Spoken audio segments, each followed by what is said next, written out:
what do you call those things, like dream catchers or something like that? Well, it's something my kid made in like 3rd grade. Okay. I love it. You got to find a quiet, look, I got 3 kids. You got to find whatever quiet spot you can. So I'm currently doing this from my kids' little school desk in the corner of their room. Can't go downstairs. Too loud. Amazing. These are the best stories. BK Yesterday, it was Mark and all of his books or fake books. We got the dream catcher. BK, good to see you. The little kid's desk. Let's get this thing rocking. Less than 2 months. That's all the time the Lakers had to rest before getting right back at it. Frank Vogel was asked today how he balances live action versus drill work in practice. No, it makes me want to do less live work, actually, just out of concern for, making sure that our players are not put in, a situation where they could be vulnerable to injury. If your body's not used to playing live basketball, like you typically would be building up to a normal training camp, I think you have to take it slower, do more drill work, try to put your system in through drill work as much as possible, and then introduce the live action sort of at a slower pace to get their bodies used to contact again. Basically just went day by day. Thought about getting in the gym because we're figuring out us playing, season starting this early. I think I didn't get a touch of basketball until I got back to LA. And then just started doing some individual workouts and stuff, just to get back in the regimen, in the rhythm. But no, I didn't touch a ball at all once I left the bubble. Yeah, it's a quick turnaround, especially for us in Miami, but there's nothing we can do about it. We got to get ready. Coach has done a great job of making sure that we ramp up, the right way and not going crazy. The first couple of days of camp, we've been kind of slowly getting back into the swing of things while also getting work in. So it's crazy not to be able to, kind of really celebrate and have a parade and things like that with the fans and the city.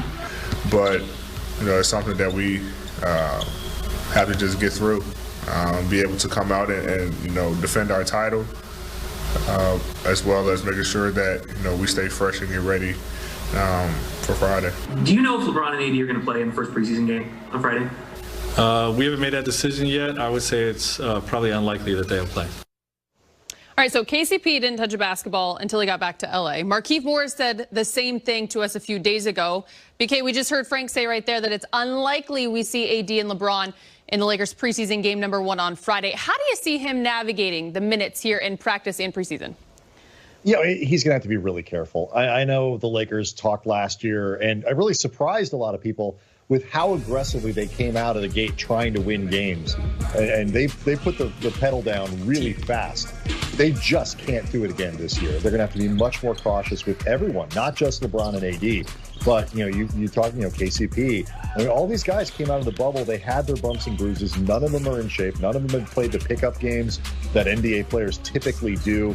They're going to have to be very careful pushing out minutes. You'll see a lot of THT. You'll see a lot of Devontae Kaycock in the preseason. The younger guys, they're going to get some run. And I think, Brez, to that point, you actually talked, I believe, with Frank today about that, kind of divvying up those minutes. How do you see him kind of dispersing them? And will anything we see in the preseason look like what we might see on opening night? Frank was pretty funny when I asked him. He basically said, look, I know what these guys are like. Even if they haven't been on our team, specifically, like a Schroeder or a Harrell, he's been watching the NBA long enough and these guys long enough to know exactly what they can do on the court. So he said, we're going to get some of these guys in, but don't expect a lot from some of the bigger names, definitely in the preseason opener. On the other hand, he said, okay, I've seen him play. We don't need to get him a ton of time in the preseason, but eventually we will need to get all these guys on the same page.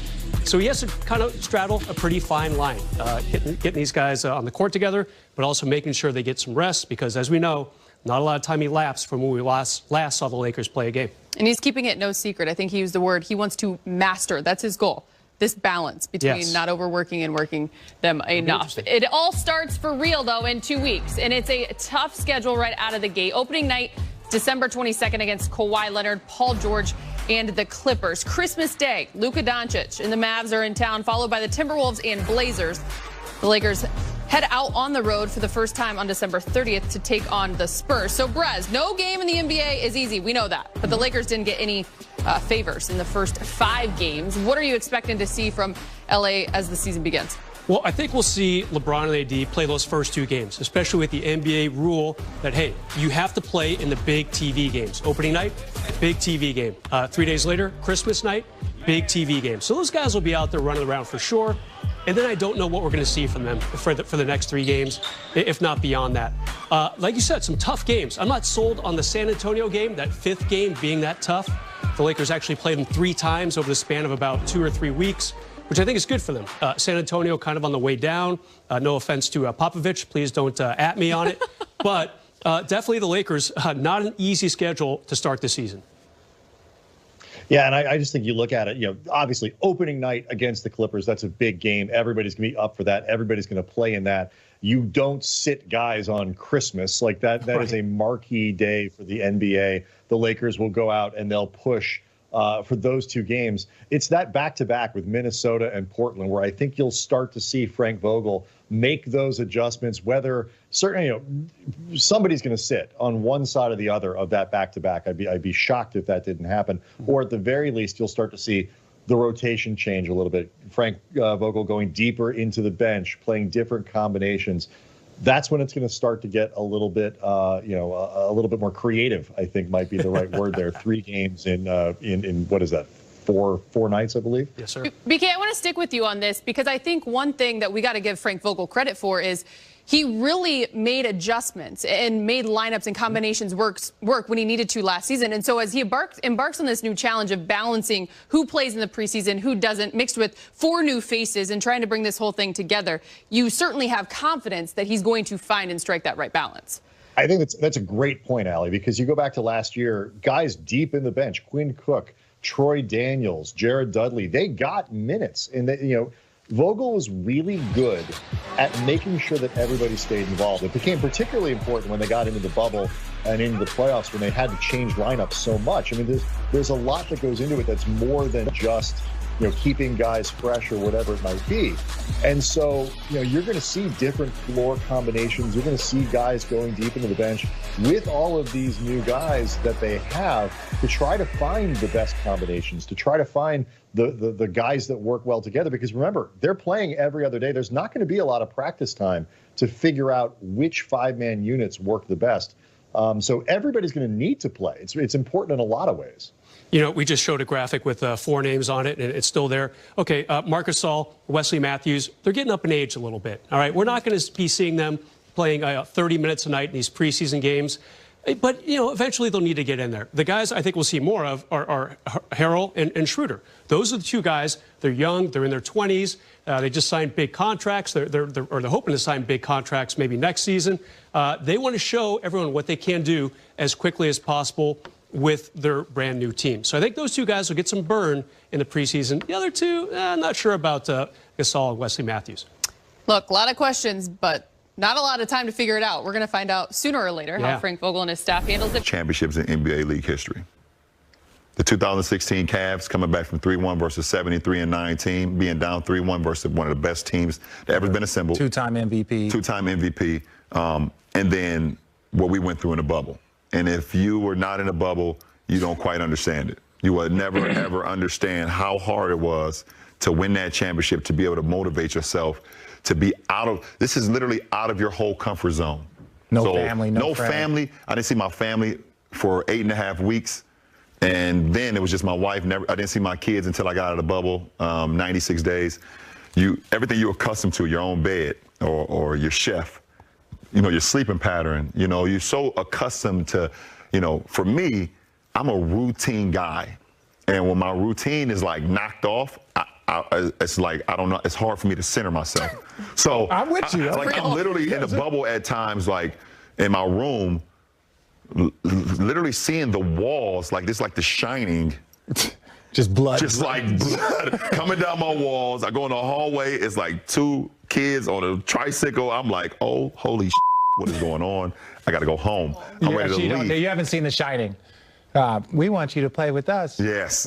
You got to see the shot. It's one of the greatest ever horror. I'm a horror movie connoisseur, guys. I'm sorry for the people that don't watch horror movies, but it felt like a horror movie in the bubble. And I just believe that I've been a part of 2 of the hardest championships in league history. And I don't care what anyone says about that.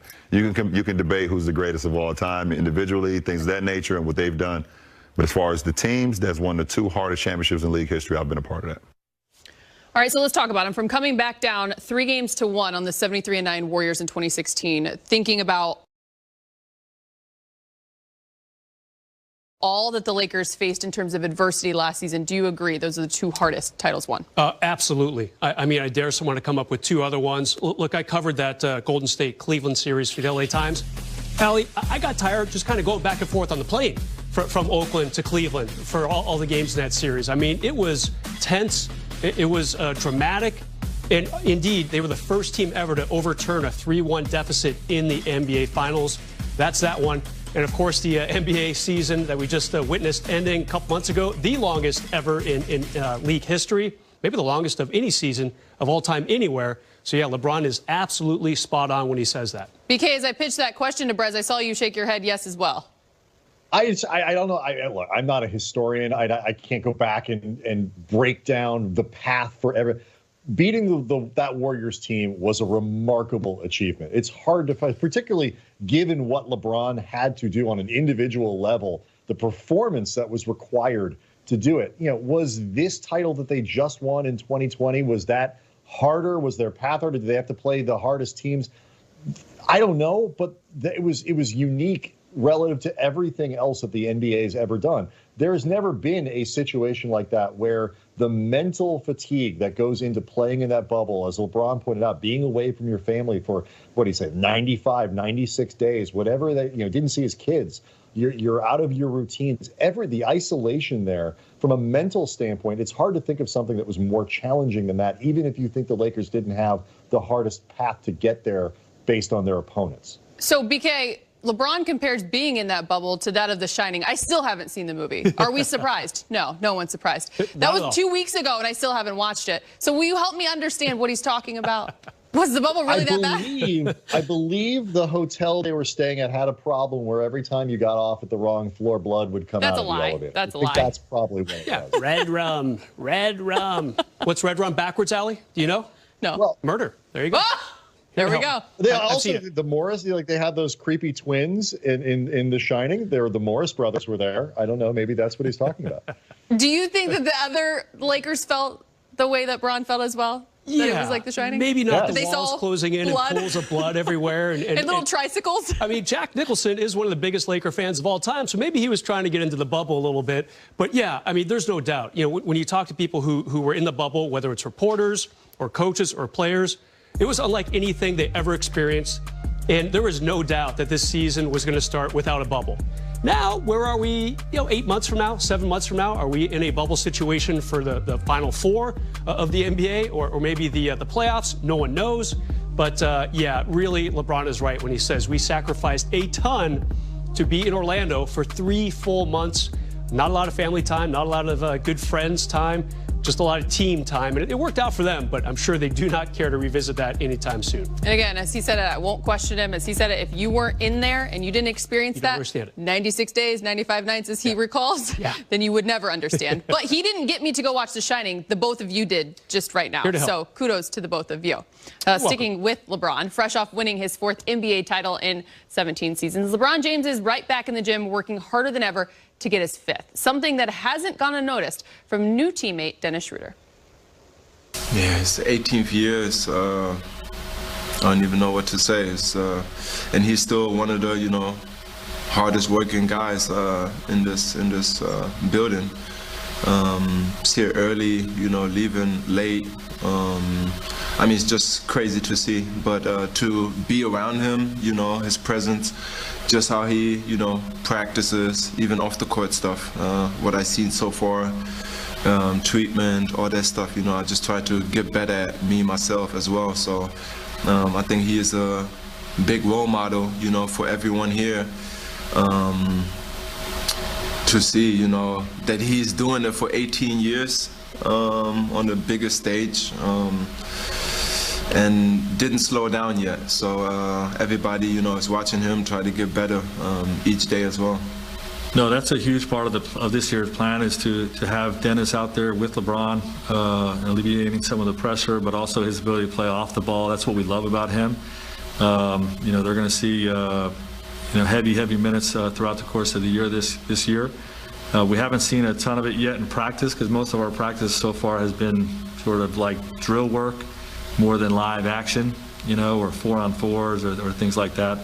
But, that combination is going to be one that we envision being a great one for us this year. BK, it's been 3 days, and Dennis Schroeder has already picked up on the work ethic of LeBron James. We talked yesterday with Brez on the show about he and Dennis Schroeder working as tandem in that backcourt. How do you see it playing out?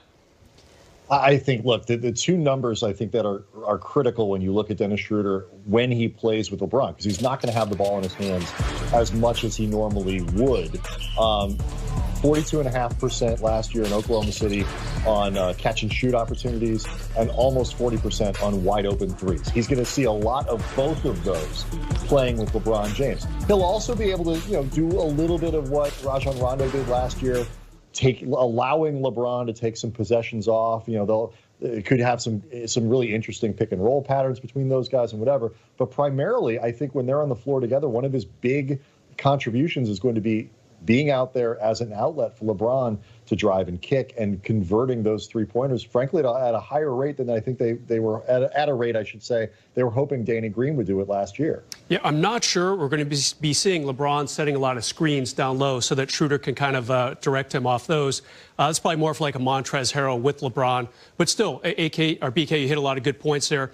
These two are going to be really good in the backcourt together because both can handle the ball. Both can shoot threes. Both are pretty good mid-range. Both can get to the basket. Schroeder is deceptively good at getting to the cup despite being only 6'1". So I think they're going to be really good with each other, whether they're on ball or off ball. Doesn't matter who's going to have it. They'll be almost interchangeable in that sense. Before we go to break, BK, we have something for you. 21 Pacific Division. No surprise, the Lakers are the favorites at -140. The Clippers are right on their heels at +125. The Warriors took a hit, losing Klay Thompson for the season, dropping their odds to +1800, followed by the Suns and the Kings. So, Brez and BK, let's take a dip into the Pacific Division. Obviously, the Lakers are a favorite for a reason. They're the NBA champs after all. I was a little surprised by the Clippers right behind them. Are they a legit title contender? Yeah. I mean, okay, not a good thing that they lost Montrezl Harrell, especially to your down-the-hall buddy, the Lakers. But I thought they did okay. They recovered quickly. Serge Ibaka, not a bad signing. The problem for them is going to be new coaching staff, all right? Yet another season of underwhelming finality. I mean, they lost again in the second round after being up 3-1. This franchise just seems to have trouble getting out of its own way. And let's not forget the Lakers improved, I would say, dramatically from before last season started with the roster on paper as we speak. Look, I mean, it is both fashionable and, quite frankly, entertaining for Lakers fans to mock the Clippers and make fun of them and look at everything that's gone wrong. And I get it. But look, they have Kawhi Leonard. They have Paul George. And I think Serge Ibaka actually is a better fit for those guys in terms of late game situations than Montrezl Harrell was, particularly if you want to try to figure out a way to play Lou Williams as well. So they are a very, very good team. The thing that I think is intriguing about the Clippers is that the level of pressure on this team is unbelievable. Like, everybody thought maybe, things go wrong with the Lakers, it would be them risking losing all their stars and this and that. It's the Clippers this year that if things go wrong, this franchise is going to be in very bad shape. And so I think that actually could help them, but could also hurt them if they face some adversity. And look, that's the thing is on paper, as you guys both mentioned, they are great and they look great, but it's all about putting it together. And last season we did not see that. So we'll see how that looks for this season. Moving on to the Warriors, we thought we're getting Steph and Klay back, and then, of course, they lost Klay to that Achilles tear. They'll be much improved, though. Do we see them being able to compete this year like we all expect? Yeah, I kind of like the Vegas odds on them. It's about right. They might be able to sneak into the playoffs, maybe have to do a play-in situation to get there. But I like some of the other pieces they have. Obviously, Draymond back. Steph is back. I thought picking up Kelly Oubre, kind of a good under-the-radar acquisition. I also kind of like Andrew Wiggins, the former #1 pick. I know he has not lived up to expectations, but getting him towards the end of this past season, I thought that was a nice little move by them. And he's going to be okay down the road. And, of course, the #2 overall pick, James Wiseman, what's he going to do for them at the 5? You know, some interesting pieces there. I just don't know if it means a top 8 playoff spot when all is said and done. Yeah, the Clay's injury this year is probably the saddest thing that happened to the NBA. Awful. There's just no question about it. And it took that team from being a legit contender to this sort of fringy playoff team. Kevin Pelton from ESPN has them 13th in his projections, which are analytics based and all that kind of stuff. And like Mike says, it gets down to like weird things like, how good is James Wiseman? What does Kent Bazemore give you? How about Kevon Looney? Like, you need certain strange and surprising things are going to happen for the Warriors to jump back up into the top half of the conference. And I agree with Mike. They could struggle to make that top 8. All right, so the other 2 in the Pacific, the Suns and Thunder, completed a surprising trade this offseason. 10-time All-Star Chris Paul is back in the Pacific Division, where he spent 6 years with the Clippers. This time, he is in Phoenix, who traded 4 players in a 2022 first-round pick to get him. Now, BK, the Suns went a perfect 9-0. They were the talk of the bubble. Everyone loved watching what they were able to do, pairing CP3 with Devin Booker and DeAndre Ayton. Do we see this working? I do. I think the Suns were a team that were on, that it's just, God, I was about to say the Suns rising. That's terrible. Like, nobody should do that. You're better than that. But they were improving. That's a better way of doing it. And, they needed pieces like Chris Paul, veteran piece like Jay Crowder to kind of come in here and help do that. The thing that I think helps them a great deal with that CP3 trade isn't just what they got. It's also what they kept. They kept Michael Bridges on the wing, who's an excellent defender and a good shooter. They kept Cam Johnson, who played surprisingly well as a shooter last year. There's a lot of talent on this team. And look at what CP did with Oklahoma City, a young group of guys last year. That team really outperformed expectations. I think that could happen again. Yeah, I like this team. If I was in Vegas, I'd probably put $1 on them to win the division. Pretty good odds for them, I thought. But another team, I don't know if they make the playoffs. I mean, they could be a top 5 or 6 team, and they could also miss out. There's just a lot of new things going on there. You saw the trade graphic there. They gave up a lot of people to bring in really just one guy. I think it works. I kind of like Chris Paul and Devin Booker in the same backcourt. Some good young players in the front court. And I do like the Crowder pickup. That's going to help the Suns guard guys like LeBron and Kawhi, some of the more physical threes in the league. I just don't know if it's enough.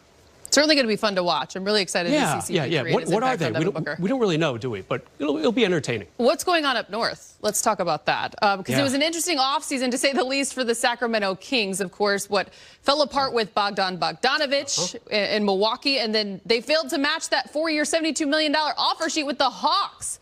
BK, what's going on? Yeah, I don't know. Rule number 1 of sign and trade. Ask the guy if he wants to be traded to the place you're signing him to or whatever that is. That didn't go well. I don't know.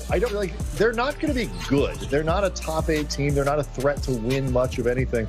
But they do have some talent, and you can squint a little bit and see, okay, if Marvin Bagley is healthy and plays well, and De'Aaron Fox is a really fun young player, and Bogdanovic being gone kind of removes the clutter in the way of Buddy Hield, and they love Tyrese Halliburton, the rookie that they drafted this year. So like if everything lines up, maybe they're in that top 10. They have a chance to play their way in. But it's like every year in Sacramento. I don't know. I don't know what's going on up there. Nobody knows what's going on up there. Yeah, BK and Allie, a tough second year apparently on the horizon for Luke Walton. I don't know if I put $1 on the Kings to win the Pacific Division. Just so many question marks up there. Bogdanovic, the failure to match that contract, definitely a minus in the column. They had some injuries last year. Maybe Marvin Bagley does come back and show a little bit of what he did 2 seasons ago, but just too many question marks and too good of a division, for my money, the best in the NBA. All right, great rundown from the both of you of the Pacific Division. One question for you. I'll start with you, BK. Which one do you think is most likely to challenge the Lakers? Of those teams, it's Phoenix. Wow. What? Over the Clippers? Oh, I'm sorry. I forgot. Well, I forgot that. I thought you meant like the. See, I told you, Clippers slander. Hey, he brings a different dynamic. I thought you meant the dark horse teams. And I'm going to try to cover for the fact that I forgot the Clippers were one option. I was, but yes, it's the Clippers. But once you get past the obvious answer, the one that Brez was probably going to take, because that's just the lane he stays in, then it's the Suns. BK, there's going to be some blood coming down off those walls for you. It's really going to feel like The Shining real quick. Yeah, it's the Clippers, no doubt about it. Like I said, lost a little bit with the Montrez situation, but good save with Ibaka. And they still got 2 all-stars, perennial all-stars on that team. It's the Clippers that could challenge the Lakers. Did you see our reaction to BK? The Suns, without a doubt. What? You forget one team that also happens to play in the same city as yours. And everybody makes fun of you. Oh, you said it, not us. The first half, Danny Green on Instagram today. He said, "Thank you to my Lakers family, the city of LA, and Laker fans everywhere for welcoming me to your city and your team. We had one job, and we made it happen. I'll never forget my time as part of the Lake Show, and I have all of you to thank for it. Special shout out to my teammates and coaching staff for an unforgettable season. How about this, guys? Thank you to the Spectrum Sportsnet team for helping Inside the Green Room do our thing and for being great partners. On to the next chapter." Very classy. Appreciate that. And this tweet from the Lakers today, that purple and gold is a perfect fit. Marc Gasol. Earlier today, Frank Vogel talked about the role Marc Gasol and Montrezl Harrell will play on this year's Lakers roster. They can play at least the roles that JaVale and Dwight did from a minute standpoint, maybe more. I think that's something that will just play out over the course of the season.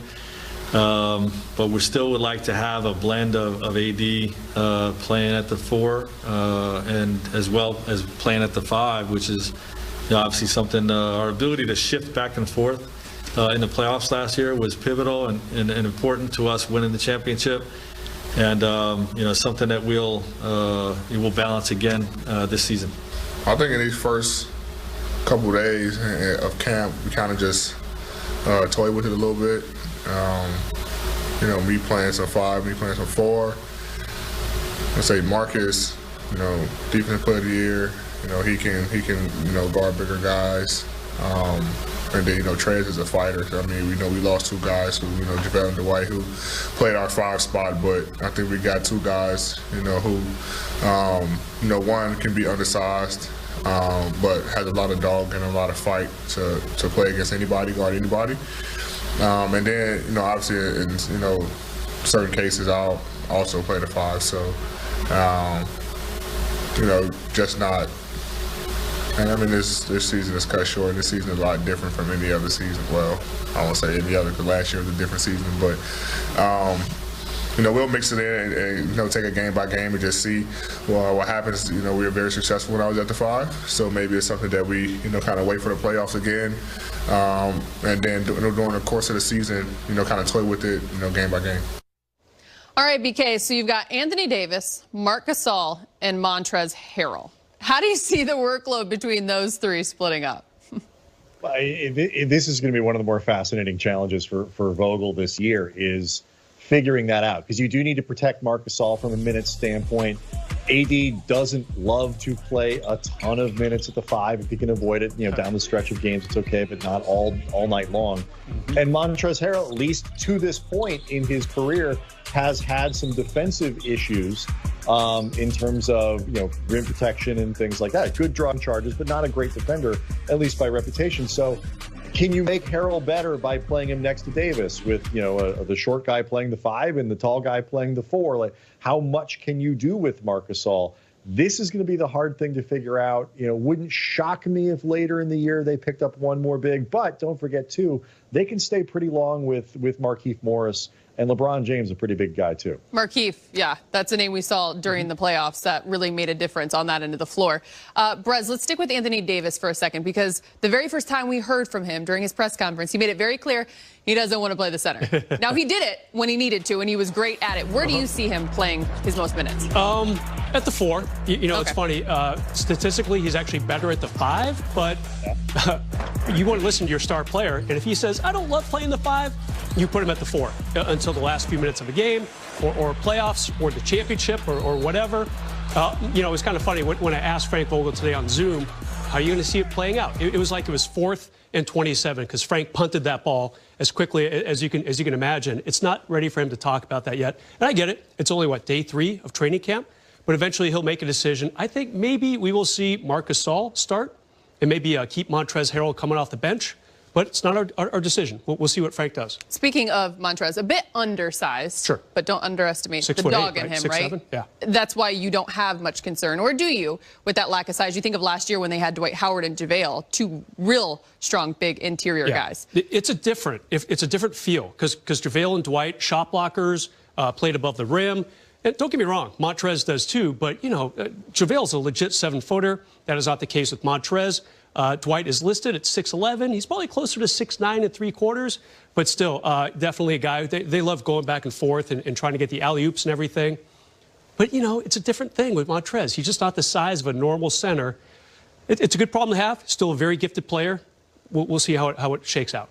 BK, from the bigs to just the ability to space the floor, I'd say that the Lakers got even better than they did last season, and they won a championship. What do you like about the floor spacing? I think, you know, you're talking about the bigs. I think one of the big additions that they made was Marc Gasol's ability to shoot the 3. Like, you know, I know there was some questions about how he was reluctant to do it with the Raptors last year in the bubble, but he's still somebody that you have to honor that shot out there. So I think that's going to help them. It's going to add some diversity to the offense. There's no question in that way. You know, Wes Matthews is an excellent shooter. We talked earlier in the show about the numbers that Dennis Schroeder put up last year as both a catch-and-shoot guy and as a spot-up guy on wide-open threes.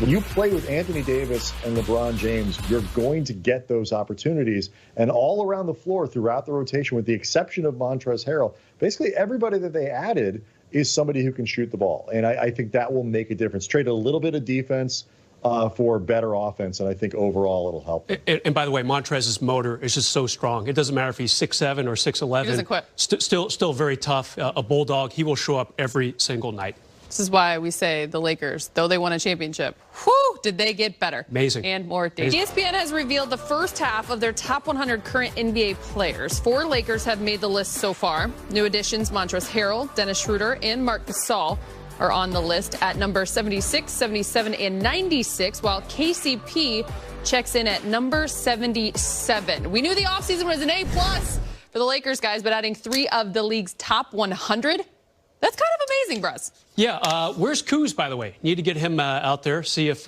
he can sneak in the top 50. I'm not sure it's going to happen, but indeed, this team did not have a lot of trade capital. Okay, it's not like they had a bunch of lottery picks sitting there waiting to be dealt. Last month when Rob Pelinka started putting this team together.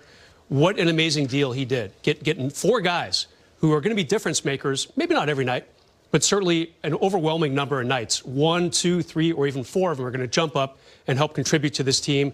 It makes sense that these guys are all in the 51 to 100 portion of the ESPN top 100. BK, how impressive is this?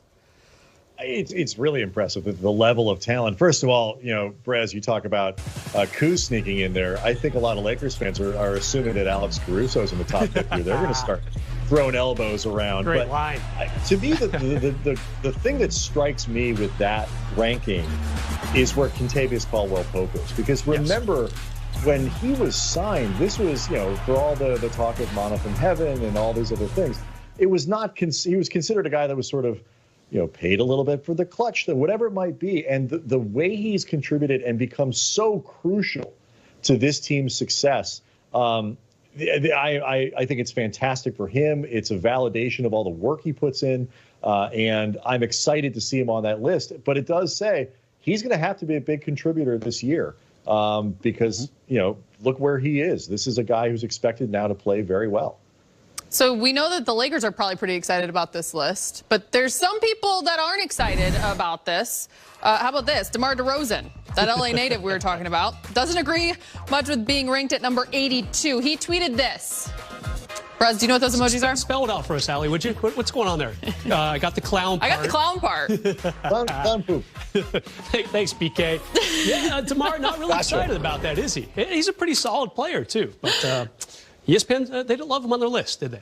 Do we have any problems with the list so far? I saw a couple. I thought Tyler Hero was a little high. I think he came in at 59. He's a good player. You know, he's coming off his rookie season, did some good stuff in the bubble, but 59, a little high for me. And then at 54, former Laker Lonzo Ball. This guy averaged, what, 7 points in the bubble. Kind of was kind of picking on reporters. He was at 51, I'm told. Kind of picking on reporters with some tweets after they kind of disparaged his play in the bubble. Yeah, I thought those two guys were a little too high. What about you, BK? I don't know. I mean, I think DeMar DeRozan is probably not the 82nd best player in the NBA, but Lonzo Ball was excellent for my fantasy team last year. So I do have to give him credit for that. And if that's what it takes, that's where it lands him for doing me right last year, then I'm okay with it. Let's have fun. It's all about you. Because it's only the bottom half. Yes, Mike, it is. All about me. That's exactly right. I agree. Excuse me, the back half, I should say, of the top 100. So the top 100, we know that LeBron and AD will be on this list. Yes. Where will they be on this list? Well, prediction. I looked it up last year. LeBron was 3 and AD was 5. I think they're going to go 2 and 3 this year. I'll tell you why. Whoa! The media seems to have a fascination with putting Giannis atop lists and atop awards and atop voting situations. I have a feeling he'll be their number 1. He was last season, but I think I could see LeBron bumped up to 2 and AD moving up to 3. Perez has some infatuation, obsession with Milwaukee, and I don't understand. Do you think LeBron will be 1? I think they'll be 1 and 2. Wow, BK, okay. What do you think? Okay. I think maybe it's a deep-seated hatred of LeBron and Shirley. We got to investigate this with Brez a little bit more. I think 1 and 3. I think LeBron will be 1, and I think AD is 3. But what's fascinating to me, guys, is the idea that could flip-flop where AD, not that LeBron would drop to 3, but where AD might be considered the 1 by the end of the season. That's the dream scenario for the Lakers. Okay, so I'm going to ask both of you then. What is it going to take for LeBron to be 1? He might be. He might be. I'm sure maybe the ESPN guys who are putting this together are saying, well, Giannis is so good at both ends of the court. I would say he's not winning. He hasn't got to the NBA Finals yet. So if you want to talk about winners, and LeBron really improved defensively last season, no doubt about it, then maybe LeBron and AD should be 1 and 2 and kind of punish Giannis for not winning, make him 3 or 4, whatever you want to do with that. Yeah, I'm not one of these guys who gets all over people for calling somebody the second best player in the NBA as opposed to some people that's not exactly slander. I know, I get it, but that's not exactly slander. But I mean, Giannis is really good. It's not a crime to put LeBron right behind Giannis. It's that group of top 5 guys. Where do you draw the line between that super elite group of LeBron, Giannis, and now again the big thing is Anthony Davis is in that group. Last year he wouldn't have been. This year he is. And I think that's what makes the Lakers so difficult to deal with around the league is